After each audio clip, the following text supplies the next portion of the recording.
아멘. 지난 한 주간 동안은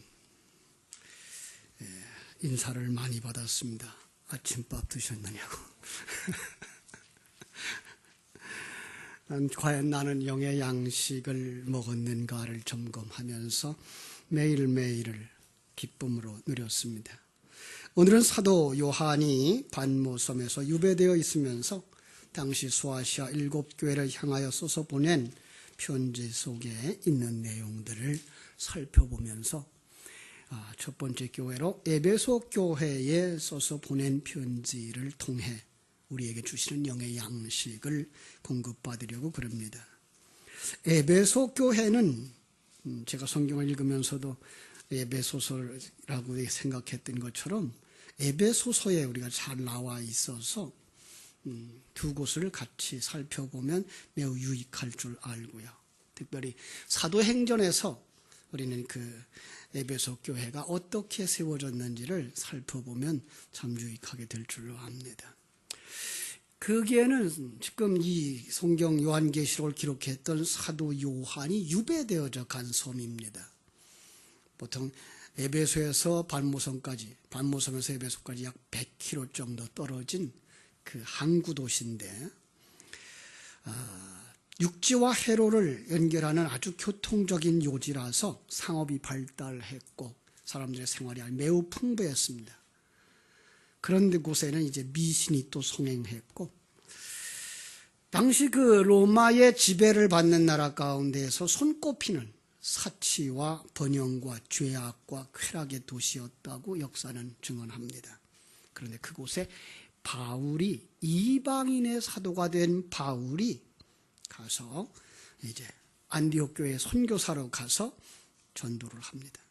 2차 전도 여행 때는 잠깐 들렀다 갔고요. 그리고 3차 전도 여행은 아예 일정을 그곳에 맞춰서 3년 동안 거기에 머물면서 교회를 든든히 세웠습니다. 그때가 주후 약 54년에서 57년 정도로 보고요.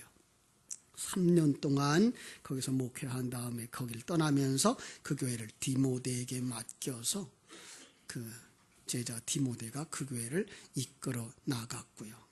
그러니까 훗날 거기에 이제 아볼로가 영향을 끼쳤고 또 바울의 제자 브리스길라와 아굴라가 영향을 끼쳤고 그리고는 사도 요한이 이제 예수님이 맡겨준 예수님의 어머니 모시고 이 에베소에 가서 이제 여생을 다 마칠 때까지 목회를 한 곳으로 참 신앙의 기초도 든든하고 사랑의 복음으로 충만했던 그런 교회입니다. 지금도 성지순례하는 분들이 거기에 가면은 사도 요한 교회를 볼 수 있는데 주후 4세기에 목재로 지어졌다가 주후 5세기에 다시 돌로 지었던 그런 장소입니다. 거기에는 굉장히 큰 도서관도 있었는데 많은 사람들은 혹 바울이 거기서 강론을 하지 않았을까라는 생각도 가집니다. 그리고 그 후에 40년이 지났을 때 교회는 진리에서 벗어나서 율법을 추구하고 율법주의자들이 되어져 갑니다. 자, 하나님은 이제 사도 요한을 통해서 이 교회에 어떤 메시지를 주고 계시는가 우리 살펴볼 수 있는데요. 먼저 교회에 나타나신 하나님의 모습을 보십시다. 1절 에베소 교회의 사자에게 편지하라. 오른손에 있는 7뼈를 붙잡고 7 금촛대 사이를 거니시는 이라고 말합니다. 왜 예수님이 이런 모습으로 나타나셨을까요? 바로 앞장 20절에서 이 별과 금촛대가 뭔지를 설명해 주고 계십니다. 내가 본 것은 내 오른손의 7별의 비밀과 또 7 금촛대라. 7별은 7교회 사자요 7 촛대는 7 교회니라. 자, 뭘 얘기하죠? 교회의 주인은 나 예수 그리스도야 라고 확실하게 에베소 교회에게 말하는 겁니다.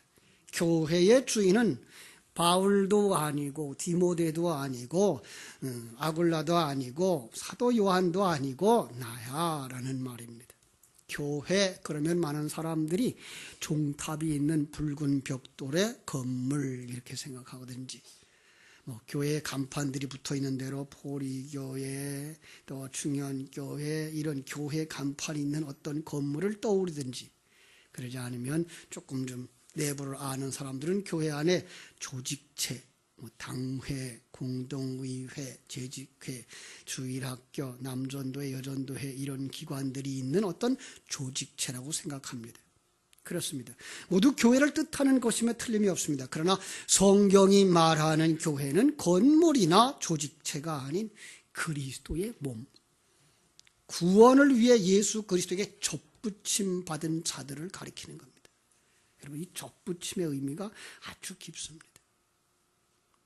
남자와 여자를 하나님이 만드셨어요. 그런데 처음 만든 사람은 하나님이 사람을 만드시고 할 때 단수입니다. 그래 놓고는 그걸 쪼개서 남자와 여자를 만드십니다. 그리고 그 떨어졌던 관계를 여러 각도로 조명하면서 마지막에 그 두 관계가 하나로 합쳐지는 걸, 이걸 접붙임이라고 말하는 겁니다. 예, 그러니까 우리는 접붙임을 그냥 어떤 나무에도 어떤 가지 하나 붙여놓는 이 정도가 아니라 예수 그리스도와 성도들이 한 몸 되어지는 것, 이게 접붙임입니다. 그러니까 교회 자체가 이겁니다. 예수 그리스도와 성도가 접붙임, 한 몸 되어지는 것, 이것이 교회입니다. 어떤 통계를 보니까 세계의 50대 교회들, 큰 교회 50을 이렇게 나열을 했는데 그 중에 한국 교회가 23개시래요. 조그만 나라에 교회는 참 커요, 그죠? 그것도 인구가, 교회가 상당히 성도들이 많은데 서울 시내에만 1만 명 이상 되는 교회가 15교회나 된대요. 굉장해요, 그죠? 그런데 안타까운 건 사람들이 이구동성으로 말합니다. 본받을 만한, 자랑할 만한 교회가 없다는 겁니다. 교회 성장이라고 하는데 집착하다 보니까 오늘 교회가 교회의 본질을 잃어버렸다는 것입니다. 대부분의 교회 문제들이 생겨나기 시작했습니다. 그런데 대부분의 교회 문제가 어디서 일어나는가를 보았더니 사람이 교회의 주인이 되려 하기 때문이라는 겁니다. 이 사실을 알려주시는 주님, 별을 붙잡고 금촛대 사이에 다니시는 모습으로 오셨습니다. 그렇습니다. 교회의 주인은 예수님입니다. 그래서 성경 속에 교회의 기초를 이렇게 말합니다. 마태복음 16장에서 예수님이 제자들에게 묻습니다. 야, 너희들은 나를 누구라고 하느냐? 그때 베드로가 제자들을 대표해서 나서서 말합니다. 주는 그리스도시요 살아계신 하나님의 아들이십니다. 그 말에 예수님이 칭찬을 아낌없이 칭찬합니다. 바요나 시몬아, 네가 복이 있도다. 이를 내게 알게 한 이는 하늘에 계신 내 아버지시니라. 그리고 선포하십니다. 내가 네게 이르노니 너는 베드로라. 내가 이 반석 위에 내 교회를 세우리니 음부의 권세가 이기지 못하리라. 여기 열쇠가 있습니다. 내가 이 반석 위에 내 교회를 세우리라. 교회의 주인은 예수 그리스도입니다. 믿습니까? 교회의 주인은 목사도 아니고 교회의 주인은 성도도 아니고 예수님이십니다. 그분이 교회의 사자, 별을 붙잡고 사용하십니다. 쓰임받는 별들도 하나님 손에 쓰이고 있는 도구요, 하나님의 종에 불과한 것입니다. 교회의 시작, 교회의 성장, 교회의 존폐, 누가 쥐고 있다고요? 예수님이 쥐고 계십니다. 그런데 그분이 오늘 교회를 다스리십니다. 어떻게 다스리죠? 금촛대 사이로 다니시면서.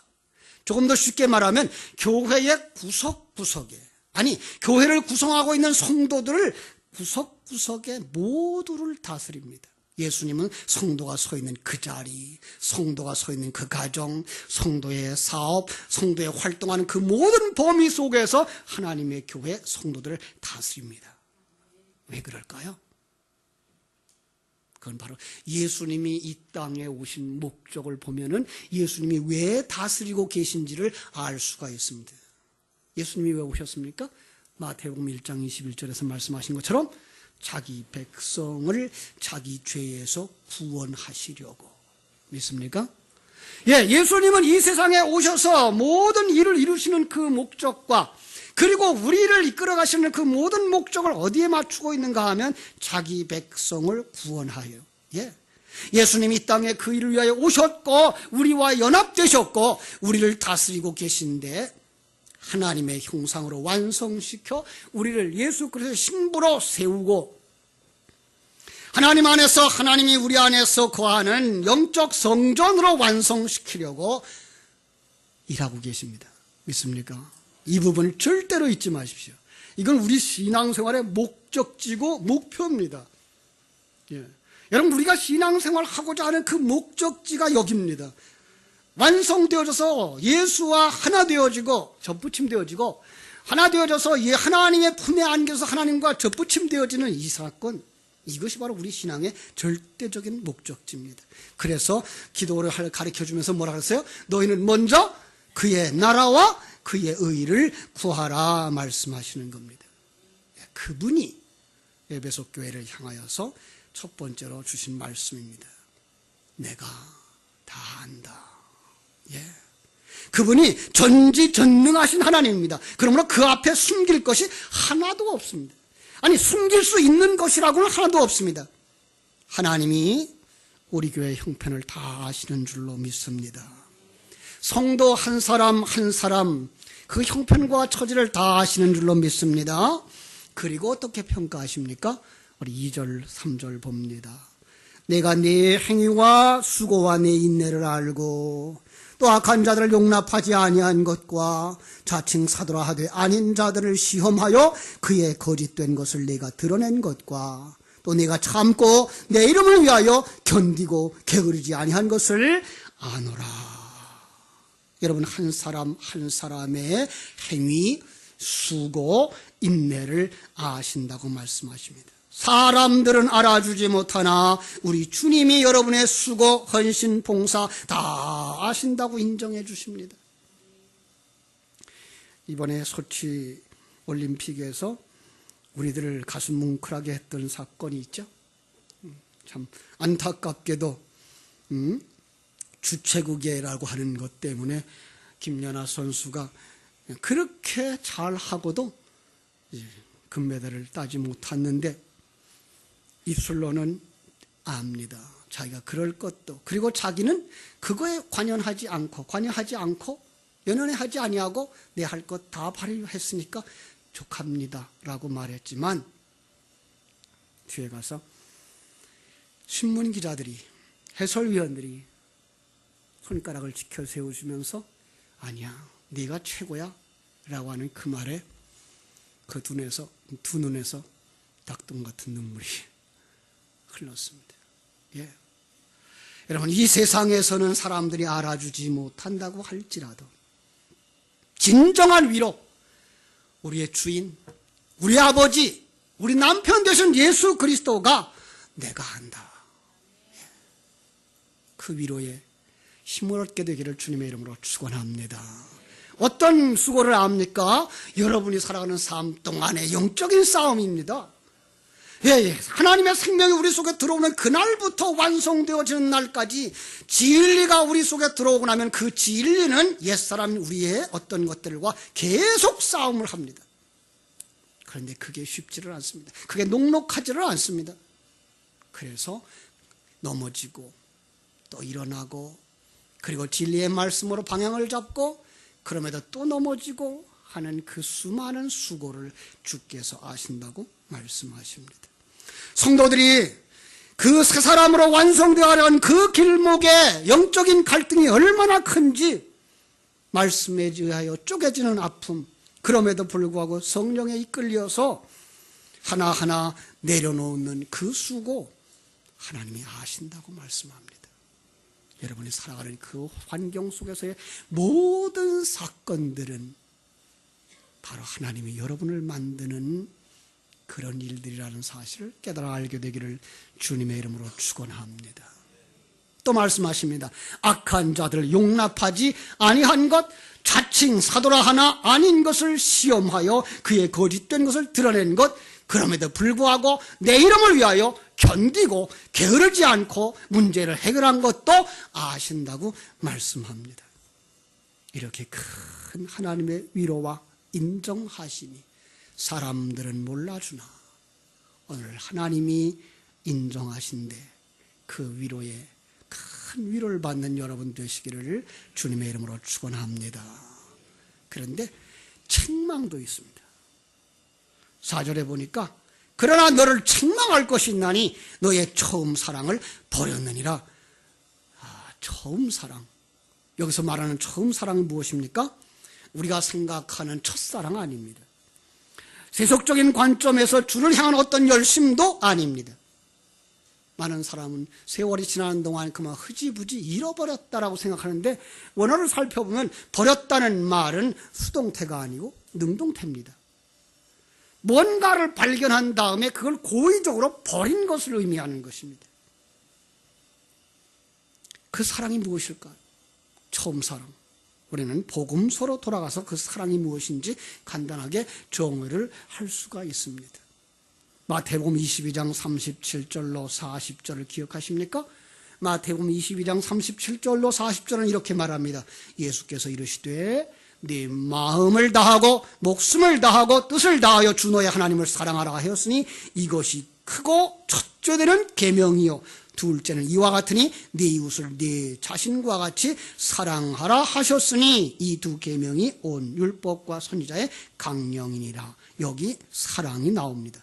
하나님을 사랑하는 것, 이웃을 사랑하는 것, 이것이 바로 첫사랑이라고 말하는 것입니다.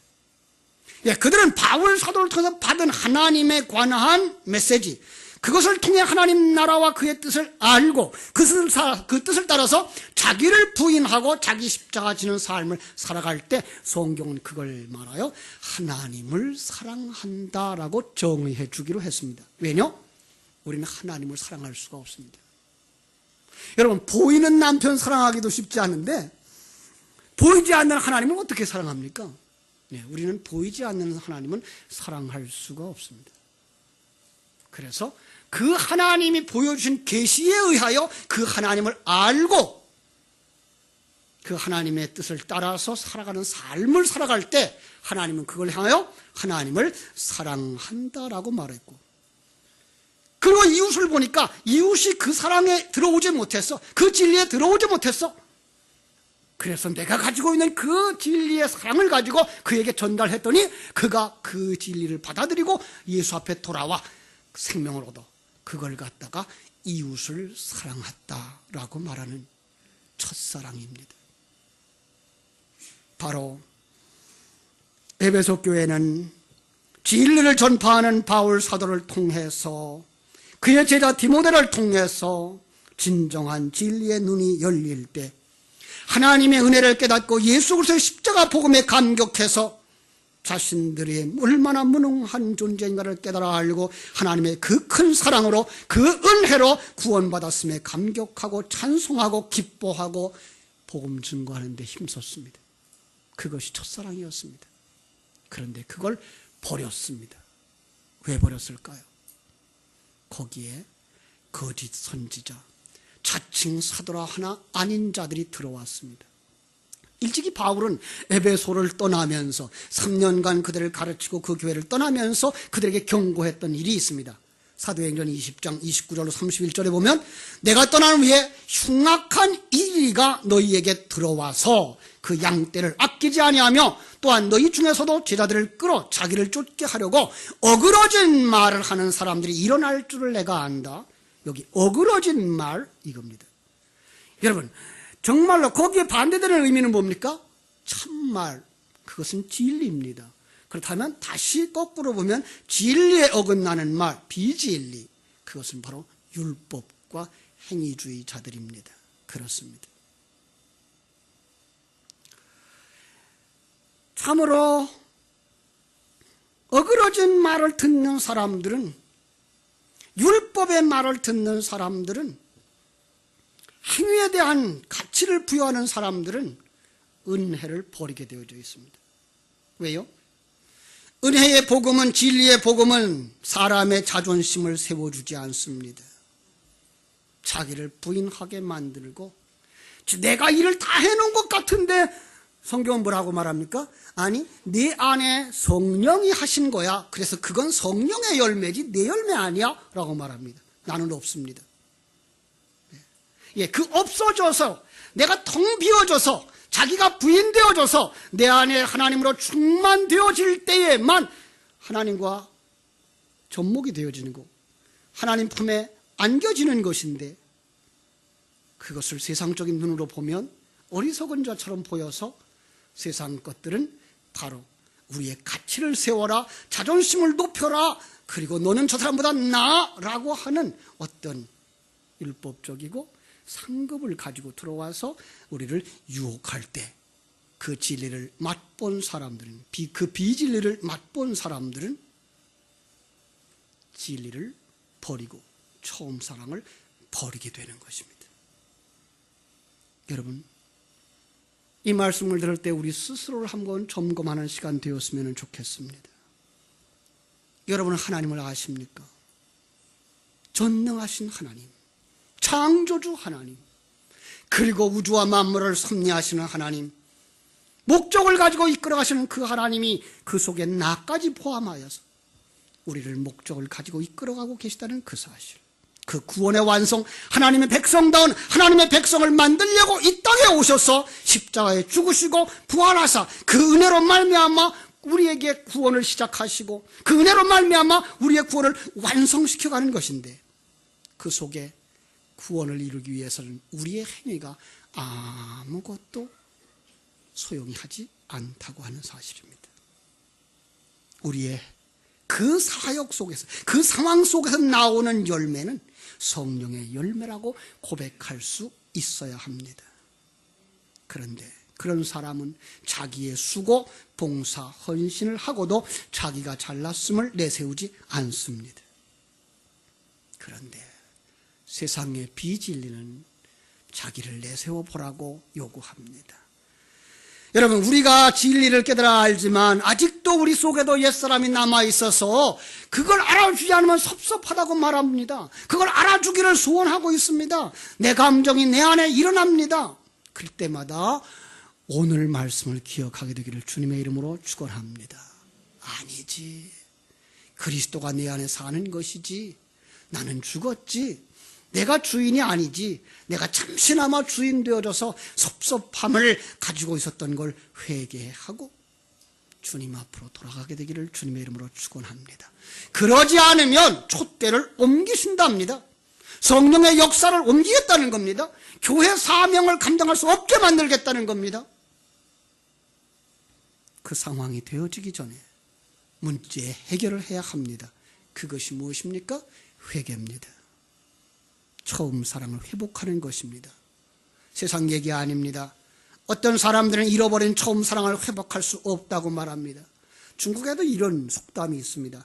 아무리 상처를 잘 아물게 하는 좋은 약이라도 상처 나지 않게 하는 새것일 수는 없다. 예.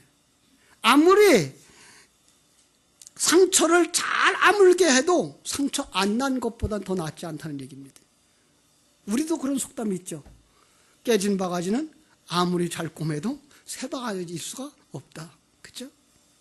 그런데 진리의 말씀 가운데에서는 그러하지 않습니다.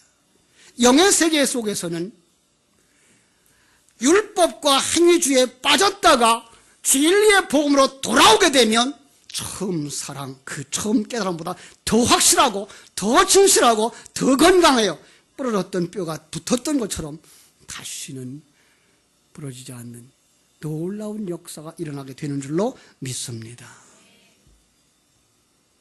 사도 요한은 예수님의 마음을 가지고 이렇게 말씀합니다.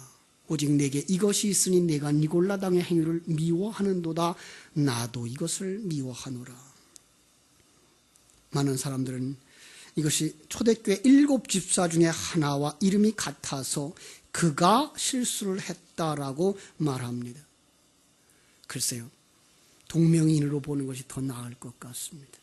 그들은 어떤 생각을 가지고 있는가 하면 인간 구원에 있어서 육체와 영혼을 분리시켜 놓고 영혼이 구원받은 사람들이 중요하니까 영혼이 구원받은 사람들은 육체적 범죄는 그의 구원에 영향을 끼치지 못한다고 말하는 겁니다. 아주 매력이 있습니다. 이게 한국교회에 들어와서 구원파가 되었습니다. 중국의 워치만리의 사상이 되어졌습니다. 예, 무서운 겁니다. 난 구원받았으니까 내가 지은 죄 그건 나와 관계가 없다는 겁니다. 아니요. 여러분 속에 누가 계십니까? 여러분 누구와 접목되어졌습니까? 예수 그리스도 성령이 여러분 속에 있는데 어떻게 밖으로 드러내는 것이 악할 수가 있습니까? 물론 우리 옛사람이 아직 남아있어서 넘어질 수 있습니다. 예, 쓰러질 수 있습니다. 그러나 그것과 고의적으로 그 일을 즐기는 것과는 다른 것입니다. 거룩한 영을 받은 성도들은, 빛을 받은 성도들은 그 삶을 통해서 빛을 드러내는 자 되어져야 할 줄로 믿습니다. 그래서 성경은 열매를 보아 나무를 안다라는 말을 했습니다. 네 삶을 보아서 네 안에 누가 있는지 알려준다라는 이야기입니다. 여러분 속에는 누가 있습니까? 여러분 스스로의 열매를 보십시오. 그걸 자랑스러워하고 여러분 스스로를 높여가며 위로를 스스로 하고 있지 않은지, 아니면 어떠한 실수 때문에 무릎 꿇고 하나님 이건 아닌데요, 내가 하나님의 사람인데 어떻게 이럴 수가 있나요, 내가 정말 구원받지 못한 건 아닐까요? 라고 하는 애통함과 주께로 돌아가는 회개가 있을 때 그가 진정으로 구원받은 자인 줄로 믿습니다. 우리 주님 말씀하십니다. 귀 있는 자는 성령이 교회들에게 하시는 말씀을 들을지어다. 이기는 그에게는 내가 하나님의 낙원에 있는 생명나무의 열매를 주어 먹게 하리라. 여기 재미난 글자가 있습니다. 귀 있는 자입니다. 그럼 귀 없는 자도 있습니까? 예. 세상에서 진리의 말씀을 들어도 깨닫지 못하는 자들을 귀 없는 자라고 말씀하는 겁니다. 그럼 우리가 귀가 있어서 진리를 들을 수 있고 이것이 하나님의 말씀이구나 하고 이 말씀의 삶을 들을 수 있는 사람이라면 그는 이미 귀가 열린 자고 하나님의 생명을 가진 자입니다. 그는 어떻게 해야 된다고요? 이겨야 된다고요. 여러분, 이기는 것, 이것도 세상적인 싸움에서 다른 사람을 밟고 위에 서는 이김이 아닌 예수 그리스도의 이김입니다. 예수 그리스도가 어디서 이겼습니까? 십자가 위에서. 그럼 십자가에서 이기면 어떤 것입니까? 옛사람을 완전히 벗어버리고 용의 사람으로 태어나는 이김인 것입니다. 세상 사람들이 볼 때는 그는 실패자입니다. 세상 사람이 볼 때는 그는 패배자입니다. 세상 사람들이 볼 때는 그는 망한 자입니다. 그런데 하나님의 눈에서는 그가 이긴 자라고 말씀하면서 그에게 뭘 준다고요? 하나님의 낙원에 있는 생명나무의 열매를 주어 먹게 한다고. 그 사람만 생명의 양식을 먹을 수 있는 사람입니다. 그 사람만 조반을 잡술 수 있는 분입니다. 그렇습니다. 마침내 그 진리는 우리를 완성시켜 우리를 신랑 곁에 세우게 될 줄로 믿습니다. 신랑과 접목되어지도록 아버지 하나님의 품에 안기게 해주실 줄로 믿습니다. 아버지 하나님과 하나 되어지도록 그날을 바라보면서 진리, 처음 사랑을 회복하고 그 승리의 깃발을 굳게 잡고 날마다 승리의 삶을 살아가는, 그래서 마지막 때의 세상 속에 빛과 소금의 역할을 감당하여 진리를 선포하고 많은 사람을 살리는 여러분 되어지기를 주님의 이름으로 축원합니다. 기도하겠습니다. 하나님 우리 아버지, 하나님의